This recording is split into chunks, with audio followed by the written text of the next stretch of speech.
छत्रपती शिवरायास वंदन करून स्वर्गीय संतोष अण्णा देशमुख यांना विनम्र अभिवादन करतो। भाऊ देशमुख आणि त्यांच्या कुटुंबियाला जर धक्का लागला तर धनंजय मुंडेला रस्त्याने सुद्धा फिरून देणार नाही।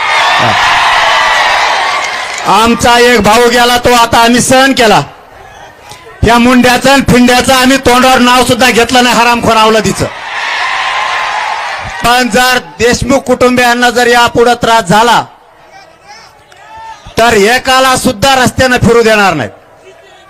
आणि परभणीकरांच्या सगळ्या बांधवांना आज सांगतो, इथून पुढच्या काळात जर त्रास झाला, परळी असो कोणा बीड जिल्हा असो, इथल्या आपल्या समाजाला जर त्रास झाला तर परभणी आणि पलीकडून धाराशिव यांना घरात घुसघुस आणायचं।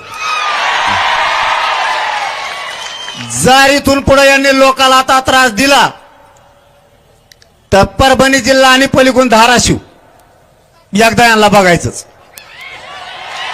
माझा हे बघा, मी असलं कधी बोलत नाही, पण व्यासपीठावर एवढे जमलेत सगळ्या पक्षाचे नेते आमदार खासदार, ज्या वेळेस अस्मितेचा विषय येतो जर माणसाचे मुर्देच पडायला लागले तर हे सहन होत नाही।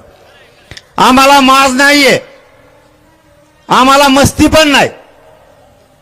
जर तुम्ही आमचे लेकरं उघड्यावरती पाडायला लागलात, आज काय दशा आहे कुटुंबाची, कसं जगायचं त्या पोरीनं आणि त्या पोरानं?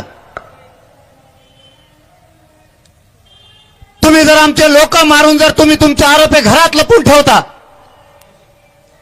यांना पुण्यात नेमकं सांभाळा कोणी? सगळे आरोपी पुण्यातच नेमके कसे सापडायला लागले? सगळ्याची सगळे आरोपी हे पुण्यातूनच सापडतात।